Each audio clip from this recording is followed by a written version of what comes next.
Okay, so here we have the scenarios of ITP, idiopathic thrombocytopenic purpura.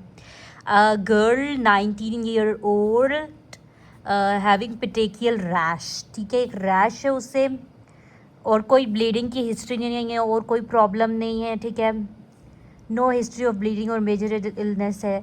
ठीक है, peripheral smear show, उसके बस smear पे क्या, लो नंबर ऑफ प्लेटलेट्स है, इसके अलावा और कोई प्रॉब्लम नहीं है. पेटेकियल रैश, पिटेकिया है और प्लेटलेट्स लो हैं.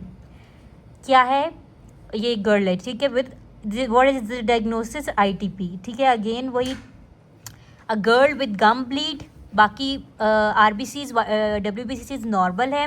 पेरिफेरल स्पेयर पे प्लेटलेट काउंट कम भी है और जो प्लेटलेट्स हैं वो लार्ज भी है, large and platelets count decrease. This is ITP. Child present with on and off bruises हैं, with episodes of on and off bruises and episodes of epistaxis भी हैं. मतलब ऑन एंड ऑफ ब्रूज हो रही है और एपिस्टेक्सिस ब्लीडिंग है. ठीक है, ब्लीडिंग टाइम इज़ प्रोलोंग्ड, जबकि पीटी और एपीटीटी नॉर्मल है. बाकी heavy bleed, epistaxis, platelet count जो है which is only 12,000. 10⁻⁹ means only 1000. ठीक है, दिस इज 10⁻⁶ मीन्स माइक्रो, वो उसका यूनिट है. This means 12,000 which is low. Platelet count low है, हैवी ब्लीड है, मेनोरेजिया और एपिस्टेक्सिस है.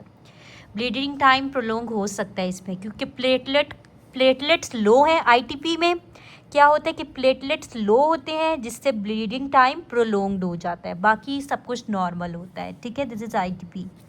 अगेन वही चीज़ है, पिटेकिया, एचबी बेशक कम है, प्लेटलेट्स कम है, बाकी ये क्या है, एक्यूट एटीपी. वही सारा प्लेटलेट्स जो मेगाकार्डियोसाइटिक हाइपरप्लेजिया है क्योंकि ज़्यादा प्लेटलेट्स बनने की कोशिश कर रहे हैं. थ्रोम्बोसाइटोपिनिया, प्लेटलेट्स कम है, ओनली 12,000, तो ज़्यादा बनने की कोशिश कर रहे हैं. मेगाकार्डियोसाइटिस का हाइपरप्लेजिया हो रहा है. डायग्नोसिस क्या है, आईटीपी. ओके, सो हमारे पास क्या है कि पेशेंट है विद थ्रोम्बोसाइटोपिनिया, इडियोपैथिक थ्रोम्बोसाइटोपिनिया. अब उसमें क्या होगा, बोन मैरो पे इंक्रीज होंगे मेगाकार्डियोसाइट्स क्योंकि थ्रोम्बोसाइटोपिनिया उसका प्लेटलेट्स कम है, तो बोन मैरो उनको रिप्लेस करने की कोशिश करेगी. They will be increase megakaryocytes in the bone marrow. Epistaxis, heavy bleed, menorrhagia और there is hyperplasia of megakaryocytes. क्या है, आईटीपी. अच्छा, अब ये एक इंपॉर्टेंट है, एक प्रेग्नेंट वुमेन है, आईटीपी की है, एक आइमोसिस है, उससे एपिस्टेक्सिस है और हाई डोज स्टेरॉइड्स वो ले रही है. अब हम उसको क्या देंगे, हाई डोज स्टेरॉइड्स. वो डायग्नोस्ड केस है आईटीपी का, एक आइमोसिस और एपिस्टेक्सिस, उसको ब्लीडिंग भी हो रही है, वो ऑलरेडी हाई डोज स्टेरॉइड्स पे है. अब हम उसको क्या देंगे, आईवी इम्यूनोग्लोबुलिन्स. जो हम इम्यूनोग्लोबुलिन्स देंगे ना, जो उसका एफसी पोर्शन है ना, अगर हमारे पास ये वो है मैक्रोफेजेस होते हैं ना, उसके ऊपर होते हैं ना इनके रिसेप्टर्स. इन रिसेप्टर्स के ऊपर जाकर ये जो हमने इम्यूनोग्लोबुलिन्स दी ना, ये जाकर इसका एफसी पोर्शन मैक्रोफेजेस के रिसेप्टर के साथ बाइंड कर देगा. अब जो बॉडीज़ में एंटीबॉडीज़ बनती हैं वो यहाँ आकर नहीं लगेंगी और प्लेटलेट्स को आगे डिस्ट्रॉय नहीं करवाएंगी. तो इस तरह से ये वर्क करती हैं. तो अब हम उसको आईवी इम्यूनोग्लोबुलिन्स देंगे. एक बच्चा है, एपीटीटी नॉर्मल है, ब्लीडिंग टाइम प्रोलोंग्ड है, इडियोपैथिक थ्रोम्बोसाइटोपेनिक पर्प्यूरा. अगेन वही बात है सारी, only thrombocytopenia, idiopathic thrombocytopenic purpura, IDP है. ठीक है, on and off bruises, abnormally prolonged. Lab finding is idiopathic thrombocytopenic purpura. क्या है, जो फाइंडिंग क्या है कि इडियोपैथिक आईटीपी में वो ब्लीडिंग टाइम इसे प्रोलोंग होगा, प्लेटलेट्स काउंट कम होगी. ठीक है, 7 मंथ प्रेग्नेंट फीमेल है, क्रोनिक आईटीपी है, उसे एक आइमोसिस पिटेकी एपिस्टेक्सिस डेवलप किया और हाई डोज स्टेरॉइड्स पे है. अब इसमें स्प्लीनेक्टोमी बिल्कुल भी नहीं करेंगे हम, ये गलत रोंग लिखा हुआ है. हम इसमें क्या करेंगे, उसको इम्यूनोग्लोबुलिन्स देंगे. ठीक है, 60-year-old female with petechiae, easy bruising है, no family history of any causative factor. तो ये क्या है, आईटीपी. एक 5-year-old बॉय है, ओवरनाइट उसको पिटेकियल स्पॉट्स डेवलप हुए, 2 weeks बैक उसको एब्डोमिनल पेन भी हुई है. ये क्या है, आईटीपी. अगेन एक फीमेल है, सब म्यूकोसल ब्लीड है, लो. अच्छा, जो है ना, जब भी हीमोफीलिया होगा तो टिश्यू ब्लीड होगी डीप में, और जो कि आईटीपी है इसमें सब म्यूकोसल ब्लीड होगी, ठीक है, सब म्यूकोसल ब्लीड, सुपरफिशियल ब्लीड है इसमें, और प्लेटलेट काउंट लो है। डायग्नोसिस अगेन क्या है, डायग्नोस्ड केस है आईटीपी का। तो इसमें अब हमने क्या करना है, इंट्रावीनस इम्यूनोग्लोबुलिन एंड ट्रांसफ्यूज करने हैं प्लेटलेट्स, ठीक है। ये कैसे वर्क करते हैं, what is the mechanism of intravenous immunoglobulin, FC portion of receptor, ये रिसेप्टर्स पे जाके एफसी पोर्शन इम्यूनोग्लोबुलिन का लगता है और उन्हें ब्लॉक कर देते हैं। Competitively binds to receptors on macrophages, ठीक है। 9 मंथ ओल्ड वैक्सीनेटेड गर्ल है, rash all over the body develop की है, उसके हीमोग्लोबिन जो है वो 13 है, वाइट ब्लड सेल्स भी ठीक है, प्लेटलेट्स जस्ट डिक्रीज हैं और वो भी लार्ज हैं, तो it's ITP. Young girl gum bleeding के साथ आई है। अच्छा, एक यंग गर्ल आई है गम ब्लीड के साथ, उसके अंदर जॉइंट प्लेटलेट्स हैं और प्लेटलेट काउंट जो है वो कम है, विच इज़ 85,000। तो इसको हमने बर्नार्ड सोलियर कहा है।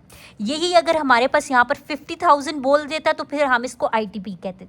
अगर 10,000 से 50,000 आता है तो हम इसको आईटीपी करेंगे, इडियोपैथिक थ्रोम्बोसाइटोपेनिक पर्प्यूरा। लेकिन अगर ये ही थोड़े से 50 से ज़्यादा आ जाते हैं प्लेटलेट काउंट लाइक 85,000 तो फिर ये बर्नार्ड सोलियर हो जाएगा, ठीक है। This is the only difference. Next we have von Willebrand disease. ये क्या है कि ये इनको most common in inherited disorder जो है ना, जो इनहेरिट होता है वो वॉन विल्ब्रेंड डिजीज है, ठीक है। अब एक पेशेंट है ऑर्थोपेडिक सर्जिकल प्रोसीजर में जाता है, उसमें स्ट्रॉन्ग ब्लीडिंग फैमिली में स्ट्रॉन्ग ब्लीडिंग, ठीक है, ब्लीडिंग हिस्ट्री है मेल्स में भी और फीमेल्स में भी। तो इसमें क्या है, एपीटीटी रेज्ड है और ब्लीडिंग टाइम रेज है, पीटीटी नॉर्मल है। वॉन विल्ब्रेंड में मैंने आपको बताया एपीटीटी प्रोलोंग होगी, ब्लीडिंग भी ज़्यादा है, ब्लीडिंग टाइम भी प्रोलोंग, पीटी नॉर्मल होगी, ठीक है। So 5-year-old child repeated episodes of epistaxis and gum bleeding, hemoglobin उसमें कम, platelets normal है, bleeding time 20 minutes, APTT prolonged क्या है, वॉन विल्ब्रेंड डिजीज। ये भी वही ऑलमोस्ट सेम सिनेरियो है, ठीक है। ओके, सो एक बच्चा है 5-year-old, ऑर्थोपेडिक सर्जिकल प्रोसीजर पे गया, स्ट्रॉन्ग फैमिली हिस्ट्री है उसमें ब्लीडिंग की, बोथ मेल एंड फीमेल में।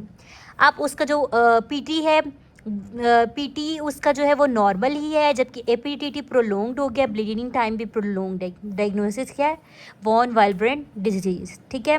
वॉन विल्ब्रेंड डिजीज़ में ट्रीटमेंट के क्रायोप्रेसिपिटेट हम दे सकते हैं, क्योंकि मैंने कहा था क्रायोप्रेसिपिटेट में फैक्टर 8, फैक्टर 13, फिब्रिन, फाइब्रोनेक्टिन और वॉन विल्ब्रेंड फैक्टर होते हैं। तो इसमें भी हम हीमोफिलिया ए में और वॉन विल्ब्रेंड डिजीज़ में, इन दोनों में दे सकते हैं क्रायोप्रेसिपिटेट, ठीक है।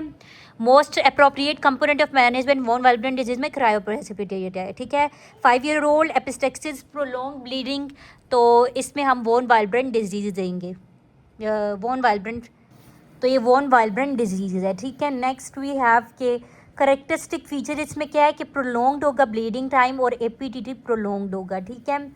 अच्छा, एक इंपॉर्टेंट ये है कि वॉन विल्ब्रेंड फैक्टर जो है ये प्रोड्यूस्ड किस में होता है, एंडो, अगर ये हमारे पास कैपिलरी है ना, इसमें ये जो एंडोथीलियम है ये प्रोड्यूस करता है इस वॉन विल्ब्रेंड फैक्टर को, और एंडोथीलियम प्रोड्यूस करता है, और इस वॉन विल्ब्रेंड फैक्टर का काम क्या है कि प्लेटलेट्स को ये अटैच कराए टू द एंडोथीलियम। ये वॉन विल्ब्रेंड फैक्टर है जो अटैच कराता है प्लेटलेट्स को टू द एंडोथीलियम, ठीक है।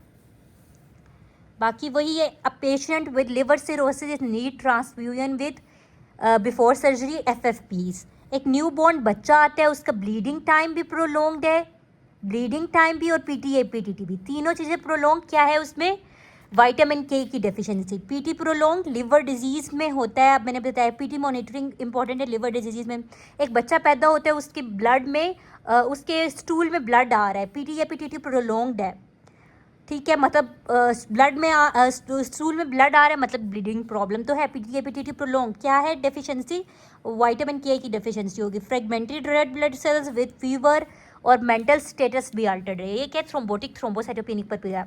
TTP ये मैंने आपको बताया है कि it is characterize by pentad, जिसमें पेंटार्ड में हमारे पास क्या होता है कि 3 चीज़ें मैं वही थी, यानी कि 3 में, एक में हमारे पास क्या था, मैंने आपको बताया थ्रोम्बोसाइटोपिनिया, दूसरा हमारे पास था माहा, और तीसरा था रीनल फेलियर। ये तो वो ट्राइड हो गया जो कि हमारे पास था इन केस ऑफ दैट हस में।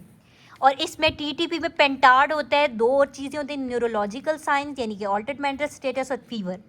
तो ये बन गया टीटीपी, थ्रोम्बोटिक थ्रोम्बोसाइटोपेनिक पर्प्यूरा, ठीक है।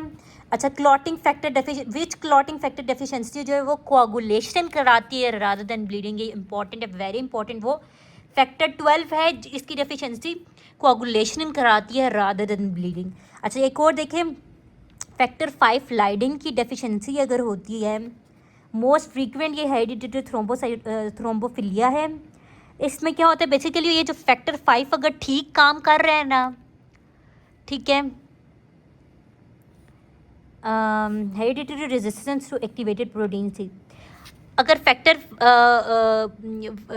5 जो है ये सही काम कर रहे हैं तो प्रोटीन सी को ये एक्टिवेट करा, जो प्रोटीन सी है ना वो फैक्टर 5 को एक्टिवेट कराती है।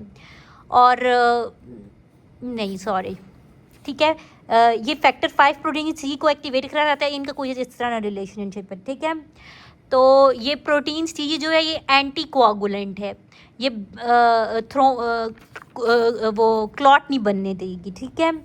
अब अगर फैक्टर 5 एबनॉर्मल है तो प्रोटीन सी से रेजिस्टेंस डेवलप हो जाएगा, ये अपना काम सही नहीं कर पाएगी।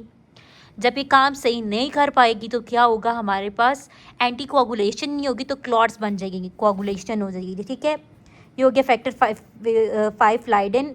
दूसरा होता है एंटी फॉस्फोलिपिड एंटीबॉडी सिंड्रोम। ये मोस्ट एक्वायर्ड जो थ्रोम्बोटिक डिजीज़ है ना वो एंटी फॉस्फोलिपिड एंटीबॉडी सिंड्रोम है, ठीक है। ये एसएलई से रिलेटेड और स्पॉन्टेनियस अबॉर्शंस होते हैं उन पेशेंट्स में जिनमें एंटी फॉस्फोलिपिड एंटीबॉडी सिंड्रोम होता है। एंटी फॉस्फोलिपिड एंटीबॉडी सिंड्रोम को हम करेक्टराइज करते हैं 3 चीज़ों से। इसमें एपीटीटी रेज्ड होगा, एंटी कार्डियोलाइपिन एंटीबॉडी भी रेज्ड होगी, और तीसरा एंटी B2 ग्लाइकोप्रोटीन एंटीबॉडीज भी रेज्ड होंगी। एंटी कार्डियोलिपिन लिपिन एंटीबॉडी जो है वो माइटोकॉन्ड्रिया में होती है, और anti beta 2 glycoprotein antibodies cell के सरफेस पे, ठीक है।